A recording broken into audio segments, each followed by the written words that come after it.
Hello everyone, welcome to my channel. तो आज मैं आप लोगों के लेके आया हूँ LIC स्कॉलरशिप 2025। तो देखिए, ये स्कॉलरशिप एक बहुत ही फेमस और रिन्यूअल स्कॉलरशिप है। डैट मीन्स एक बार आपको मिल गया है तो आप नेक्स्ट ईयर आके भी अप्लाई कर सकते हैं, ये स्कॉलरशिप ले सकते हैं। तो इस स्कॉलरशिप के क्या-क्या एलिजिबिलिटी क्राइटेरिया, क्या-क्या बेनिफिट्स रहने वाले हैं, सभी के बारे में डिटेल से बात करेंगे। उससे पहले आप चैनल पे नए हैं तो चैनल को सब्सक्राइब कर दीजिए और आप तुरंत वीडियो के डिस्क्रिप्शन से लिंक कॉपी करके डायरेक्ट जाके अप्लाई करने मत चले जाइए। पहले पूरा वीडियो देखिए। मैं पूरा वीडियो देखने अपने व्यू बढ़ाने के लिए नहीं बोल रहा हूँ, बिकॉज़ बहुत सारे बच्चे अप्लाई तो बहुत सारे स्कॉलरशिप में कर देते हैं, लेकिन उनका सिलेक्शन नहीं होता। सिलेक्शन इसलिए नहीं होता बिकॉज़ वो सारी चीज़ों को अंडरस्टैंडिंग अच्छे से नहीं रखते। बिकॉज़ डॉक्यूमेंट कहीं के कहीं भी रख देंगे और कौन से सेक्शन में जाके अप्लाई करना है, जिस सेक्शन में अप्लाई करते हैं, उस सेक्शन में जाके अप्लाई कीजिएगा, तभी आपका यहाँ पे सिलेक्शन होगा। दूसरे सेक्शन में जाके अप्लाई कीजिएगा, तो फिर आपसे एक्स्ट्रा डॉक्यूमेंट की डिमांड की जाएगी और वो एक्स्ट्रा डॉक्यूमेंट आप डिमांड नहीं फुलफ़िल कर पाइएगा, तो फिर आपका सिलेक्शन नहीं होगा। इसलिए बहुत सारे बच्चों का सिलेक्शन नहीं होता है, बहुत सारे प्राइवेट स्कॉलरशिप में अप्लाई करने के बाद। तो प्राइवेट स्कॉलरशिप का एक प्रॉपर अप्रोच होता है, उसके लिए इस वीडियो में पूरी डिटेल से बात करने वाला हूँ। तो आप लोग वीडियो को किसी भी पार्ट को स्किप मत कीजिए। चलिए, बहुत आपका टाइम वेस्ट हो गया, बिना टाइम वेस्ट के वीडियो को शुरू करते हैं। तो देखिए, ये एक बडी फॉर स्टडी नाम का पोर्टल है, जो कि एक ऑथेंटिक साइट है और यहाँ पे जितनी भी नई-नई स्कॉलरशिप आती है CSR के तहत, वो यहाँ पे लिस्टेड होती रहती है। तो आप यहाँ से ना भर के ना LIC की ऑफिशियल साइट से भी जाके ये स्कॉलरशिप भर सकते हैं। यहाँ से भरने से आपका प्रॉफिट ये होता है, से आपका डॉक्यूमेंट ये लोग एक सिस्टमैटिक तरीके से प्रोवाइड करा के एज अ रिज्यूमे ये लोग भेजते हैं कंपनी को। आप लोग अपना डिटेल डायरेक्ट LIC से भी भर सकते हैं, ऐसी कोई बात नहीं है।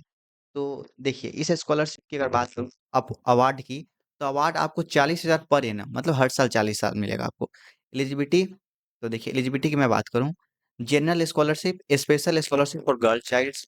ओके, पहले जनरल स्कॉलरशिप की बात करें बिकॉज़ बहुत सारे बच्चे जनरल क्राइटेरिया में लाइक करते हैं।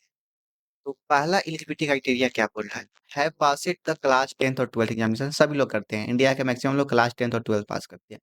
तो इसमें तो सभी लोग आ जाएँगे। या equivalent academic year 2020-25 with a minimum 60% marks या इक्विवेलेंट। तो जब 2020 टू 25 के बीच में आपने 10th या 12th किया हुआ है, तो उसमें आपका तो सिंपली आप ये समझिए आपके 10th और 12th में 60% मार्क्स होने चाहिए, तभी आप लोग एलिजिबल हैं। ओके, और या secure at least 60% marks in equivalent grade. तो इक्विवेलेंट ग्रेड मतलब कुछ लोग बच्चे 10th के बाद ना डिप्लोमा करने लगते हैं, ITI करने लगते हैं, तो उसमें भी आप कोई सा भी 10th के बाद डिग्री प्रोग्राम किए हैं, उसमें आपका 60% लाना अनिवार्य है। अगर 60% नहीं है तो आप इसमें एलिजिबल नहीं होंगे। Be pursuing higher education in the first year in the field of graduation. Okay, vocation, diploma courses, integrated courses in a government recognised college, institute या course in a institute training institute, ITI की बात करी जाए, industrial training institute, sorry मैंने गलत बोल दिया था, industrial training institute out, industrial training institute that means ITI की बात की गई है यहाँ पे। समझ गए होंगे आप लोग। Last eligibility criteria, have an annual parents guardian income not more than 4,50,000 from all the sources. तो आपकी फैमिली इनकम 4,50,000 से कम होनी चाहिए। जिसकी जितनी कम है उसका उतना प्रेफ़रेंस बढ़ेगा, उनकी उतनी चांस बढ़ेगी। और मैं पहले ही बोलते आया हूँ, स्कॉलरशिप का प्राइवेट स्कॉलरशिप में अगर आपको चाहिए सच में, अगर इसमें आपका सिलेक्शन लेना है, तो आप जितना स्पेसिफ़िक होके जाके स्कॉलरशिप भरिएगा ना, उतनी आपकी प्रोबेबिलिटी बढ़ जाएगी। प्रोबेबिलिटी बढ़ जाएगी बिकॉज़ अभी तक आप लोग मैथ के स्टूडेंट होंगे, आपको पता होगा बिकॉज़ नंबर ऑफ स्टूडेंट यहाँ पे कम होंगे, नंबर ऑफ एप्लीकेंट कम होंगे, तो ओवरऑल आपकी प्रोबेबिलिटी बढ़ जाएगी। स्पेशल स्कॉलरशिप फॉर गर्ल्स या चाइल्ड की बात की जाए, तो 10th एग्ज़ामिनेशन पास होने चाहिए 60% मार्क्स के साथ 10th और 12th, और 10th प्लस 12th में वहीं ITI या डिप्लोमा वाले सभी लोग एलिजिबल हैं। Annual parents guardian have income not, कहीं फैमिली इनकम 4,50,000 से ज़्यादा नहीं होनी चाहिए। ये कोई नोट करके बात लिखी गई है, आप लोग पढ़ लीजिएगा। मैं बेनिफिट्स की बात करूँ, यहीं पे तो बच्चे लोग फँसते हैं। तो देखिए बेनिफिट्स आपको मिलेगा MBBS, BA-MS, BH-MS, BDS। तो बस इसमें मैं MBBS का नाम सुना था अभी तक, BA-MS, BH-MS इसका नाम नहीं सुना था। तो उनको 40,000 मिलेगा। ये भी शायद बैचलर ही कोर्सेज़ होते हैं। जितने कोर्सेज़ बी से स्टार्ट होते हैं ना, मैक्सिमम सभी तो नहीं बोलूँगा, कुछ को छोड़ के मैक्सिमम बैचलर डिग्री होती है। बैचलर डिग्री जो 10th 12th के बाद की जाती है। BE बीटेक वाले भी हैं, बीटेक वाले को 40,000 और ग्रेजुएशन इंटीग्रेटेड क्या है? Vocational and diploma courses. Okay, तो थोड़ी मेरी इंग्लिश वीक है, आप लोग समझ जाइएगा, 20,000। मिलेगा उनको।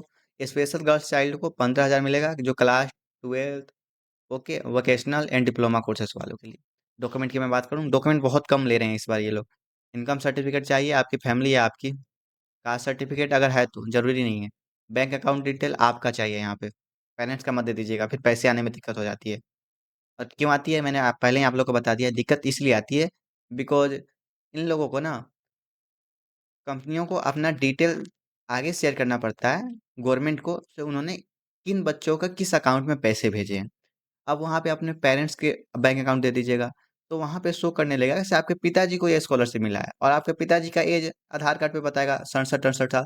तो 67-68 साल इंजीनियरिंग थोड़ी कर रहे होंगे वो बच्चे, तो इसलिए दिक्कत होने लगती है। तो आप अपना ही अकाउंट डिटेल दीजिएगा, और उसमें भी मैं बोलूँगा आपका अकाउंट डिटेल होना चाहिए मेजर अकाउंट। मेजर अकाउंट से क्या होता है, से अगर 60-70 हज़ार से ज़्यादा अमाउंट आता है तो ईज़िली आ जाता है। अगर माइनर अकाउंट है आपका या ज़ीरो बैलेंस अकाउंट है, तो उसमें 60-70 हज़ार से ज़्यादा पैसे आने में दिक्कत होने लगती है। वो एक बार में 60-70 पैसे आ ही नहीं पाते। ओके, तो जिनका नहीं है वो अपग्रेड करा लें अपने बैंक अकाउंट मेजर में, और जिनका है उनके लिए तो अच्छी बात है। और लास्ट डॉक्यूमेंट ये लोग मांग रहे हैं, marksheet certificate of the last examination. ठीक है, तो लास्ट एग्जामिनेशन कहने का मतलब कोई कॉलेज स्टूडेंट है जो कि थर्ड ईयर में है, तो उनकी फिफ्थ सेमेस्टर मतलब सेकेंड ईयर की लास्ट सेमेस्टर की बात कर रहा हूँ, तो फिफ्थ सेमेस्टर का मार्कशीट मांगा जाएगा।